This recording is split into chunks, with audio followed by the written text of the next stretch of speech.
Agreed to meet a vampire at a cemetery. How much more cliché can you get? Nothing comes readily to mind. Could have left the door unlatched. What of my privacy? I value it rather deeply. Unmolested, especially by unwanted guests, that's my preferred state. Besides, I knew you'd find a way to get in. True enough. Need to find your friend. I'm hoping you'll agree to help. I shall do whatever's in my power. Yet what you want or even need must matter little. What matters is what Dettlaff wants. If he does not wish to be found, you will not find him. Ever. End of story. Come on. Gotta be some way.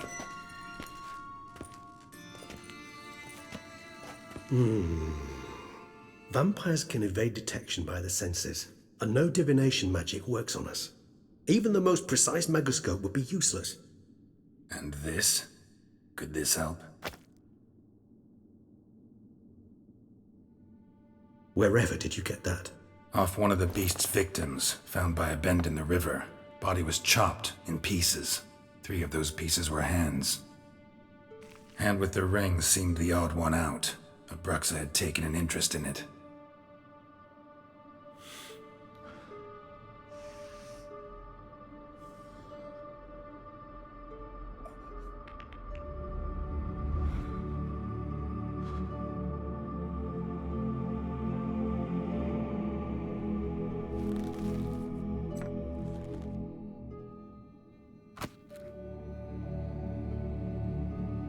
It's Dettlaff's hand, without a doubt. It will do splendidly. The hand. What do you plan to do with it? You've heard of Kovinares' theory of tissue memory retention. Rings a distant bell.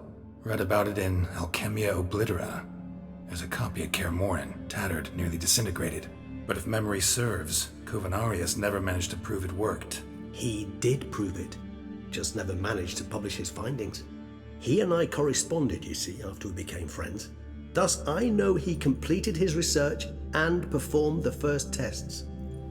It's complicated, so without delving into details, it is possible to use any piece of tissue to reconstruct what a whole body experienced. How's it work? We need any special equipment? We must brew a decoction which Kovinares gave a rather poetic name, resonance. Once imbibed, it sends one into a trance similar to that induced by narcotics. This triggers visions of events linked to strong emotions experienced by the tissue's owner. Picture it as dreaming a fragment of someone's life. Any chance we might see what Dettlaff was doing just before he lost his hand? Indeed. Though I also hope resonance will reveal the location of Dettlaff's hideout.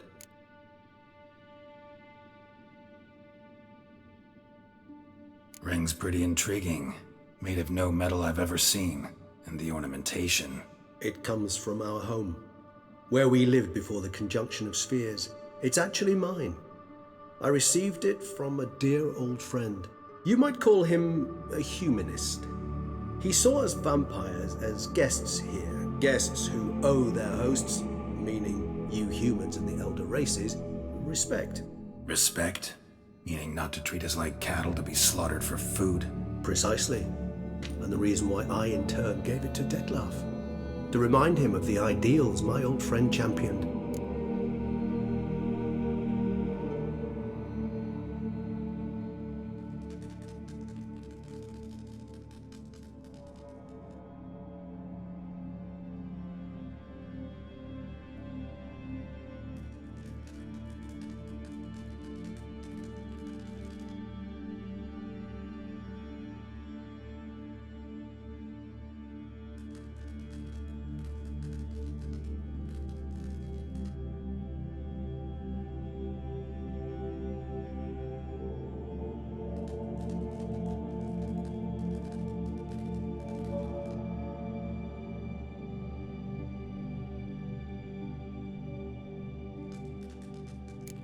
Can't you just summon Dettlaff?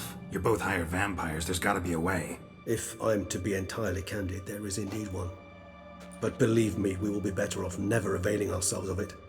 It is a last resort. Absolutely. Last resort? The hell? Why? There is a being who can summon Dettlaff. possesses the authority, even the power, to force him to appear in a given place. But the very act of contacting this being, well, it's akin to walking a slack line extended over a chasm filled with molten lava. An exercise as perilous to me as it would be to you. A risk I'm unwilling to take. I beg you, let's do it my way. It will be both quicker and easier. Covenarius spent half his life proving his theory. Wild guess. Making a dose of resonance won't be easy. You guessed correctly. In addition to Detlef's tissue, we shall need a powerful occipital lobe stimulant. Effectively a poison, to make one susceptible to visions. Well, got a few ingredients to choose from. Unfortunately, all are pretty rare. There's Mamoon glands, but closest ones I know of are in Vizima. A spotted white saliva would also serve, but they were cold to extinction over a century ago. Could go with a kobold's eyes, but the creatures are sentient. Rather not gouge one's eyes out. Given that we lack the time to sleuth this out ourselves, permit me to summon some help.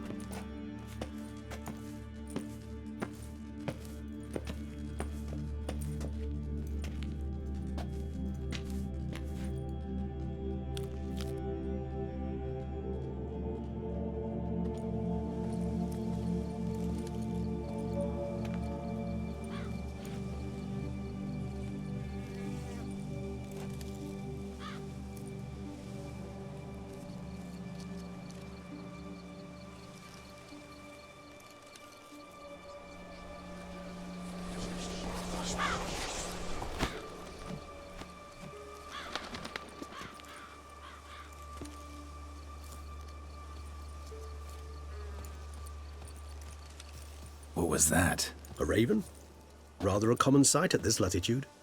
Very intelligent fowl. I asked him to look for the creatures you mentioned, him and his brethren. Perhaps they'll find one in the area, and I would hazard that a flock of ravens will spy any said creature faster than a solitary witcher would, with all due respect to your skills, my friend. It will take them some time, nonetheless, so perhaps you'd care for a snifter of mandrake.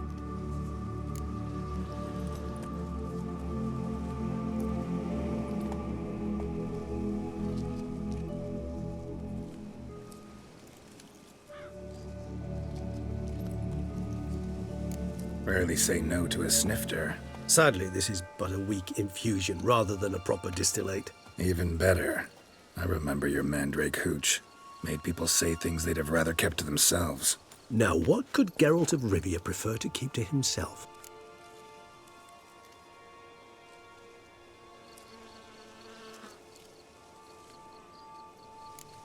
So, think you've set a nice little trap for me?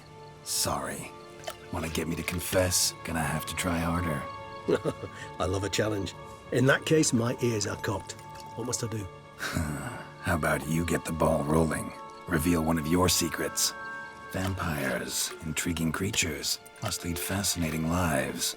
Anything in particular interest you?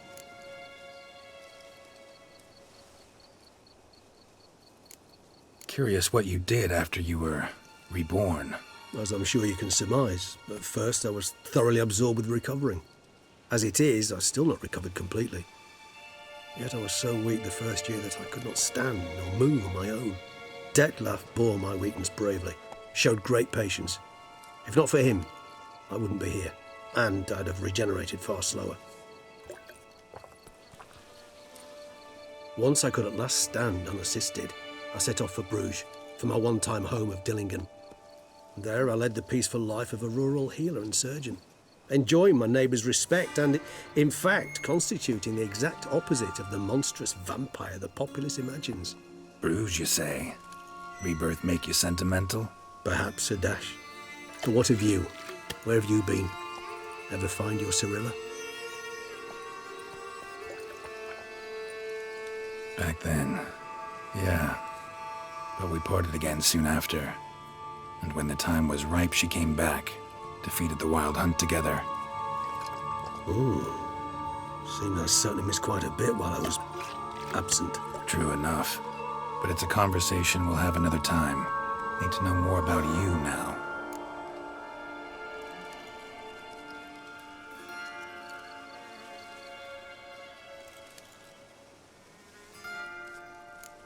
Gotta ask you the big question. One everyone wonders about.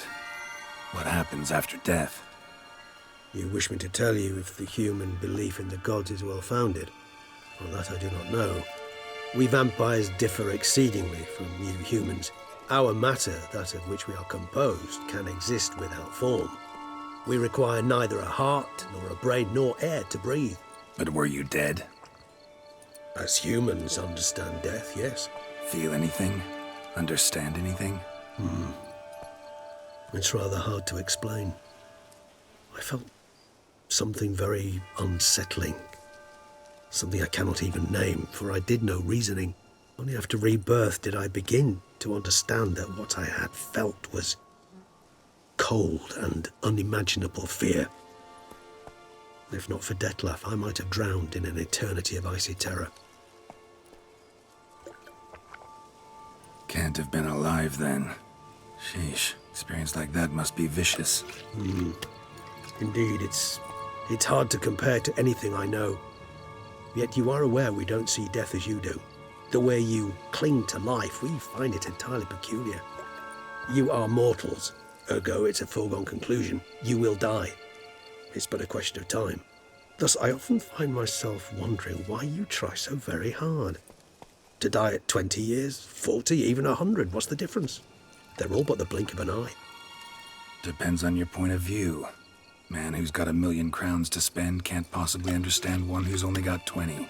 Very true. One's outlook can indeed change much.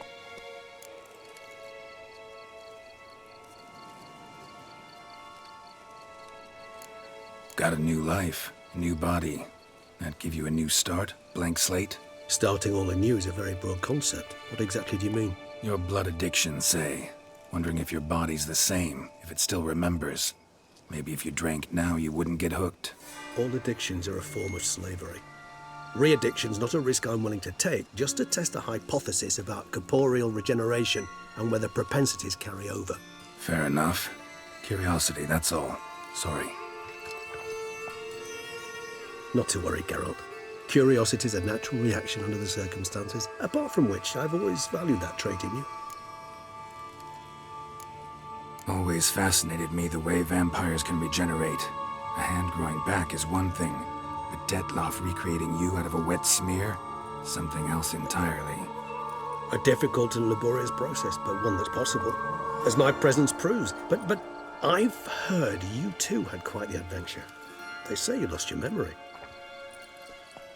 For a bit, but Triss helped me get it back. Actually, pretty damn lucky I only had amnesia.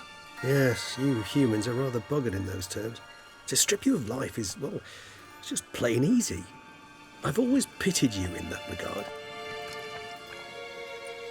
We vampires are much harder nuts to crack. If a member of another race kills one of us, we can be reborn with a living higher vampire's help. However, if one of our own strikes the deadly blow, death is permanent. There can be no rebirth. One of the chief reasons why vampires long ago swore never to fight one another.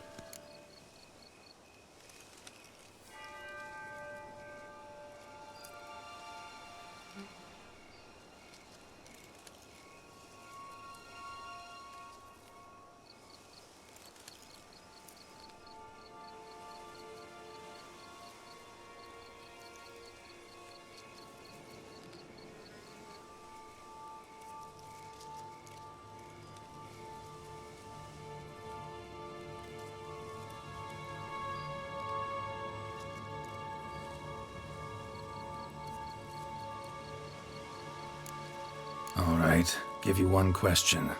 What do you want to know? One question to ask one as fascinating as you, Geralt. Cruel parsimony, I'd say, but I shall do my best to make it count. If you were to die and be reborn as I was, in your new life, would you choose to be a witcher?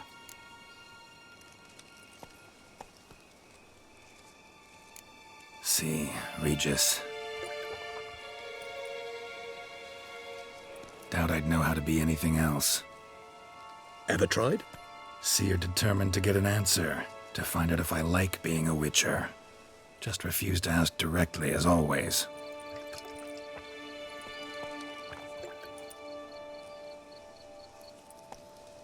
I like being on the path. I like picking up a lead, a trail.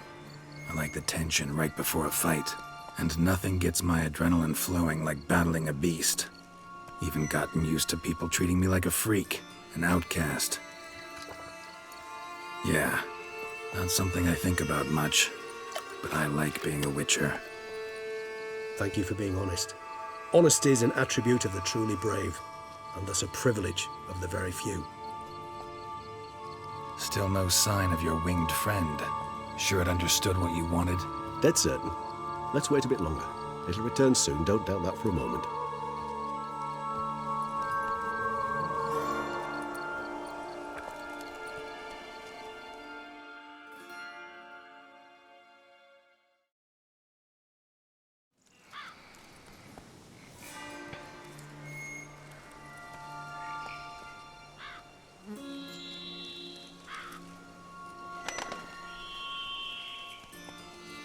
Ever vigilant, even in his sleep.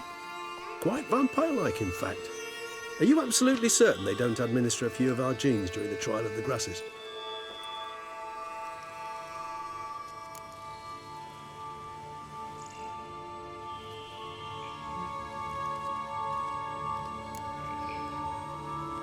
Appreciate the compliment. Got something for me? You were right. No kobolds or mamoons for miles around. Knew it. Allow me to finish. You see, there's this spotted white. It haunts an abandoned residence in the Caraberta woods. Impossible. My brethren hunted down every last spotted white before I was born. Then it seems you must revise your knowledge of spotted whites. For somehow this one managed to survive your brethren's onslaught. It seems I know this home it haunts. Recall a tale about it. Locals believe the place cursed. Perhaps that's how the whites survived, entirely unmolested. Know anything else about this curse? I don't recall much in particular. Really don't attach much importance to such things. It was mentioned to me as an anecdote, no more. Come on, search your memory. Something, anything could be important. I believe it had a relation to hunger, or, perhaps greed, rapacity. Someone was punished for something. Textbook definition of a curse, pretty much. Sorry, Geralt, I try not to clutter my mind with the details of every far-fetched tale I happen to hear. What are your thoughts? A specimen of a species thought long extinct, and a curse in one place. That a coincidence, or are they related? Ah, professional curiosity. Personally, I've nothing against you delving into this dilemma, but please remember we need the whites' saliva. Nothing beyond that. Whites rarely appear in the woods, even less likely to find them in abandoned human homes. They inhabit remote wildernesses, old abandoned cemeteries. What's your point? This might not be a spotted white after all. Your little helper might have made a mistake. I sincerely doubt it. Ravens are devilishly intelligent creatures, and they've highly developed observational skills. What exactly did they observe? The area around the estate, it's covered in spoons. Spoons? Spare me the skeptical smile. I'm but the bearer of this news. Or perhaps this spotted white is a hoarder. Or the spoons are somehow related to the curse. Let's do this. Start making your decoction while I go get some saliva from that white. Uses it in its brews. Do you imagine the white will simply sell you some? Worst case scenario, I'll bring you its salivary glands. They ought to do as well. For a moment there, I imagined you asking the white to spit into a vial. Quite amusing as a thought, but the salivary glands will do fine indeed. So, see you later. Yes, till later. I shall start by perusing some tomes. Tomes? Thought you were gonna make this decoction. We require one last ingredient. Alas, obtaining it could prove a trifle toilsome. Thus, I hope to identify a suitable alternative. All right. Good luck. And to you, my friend.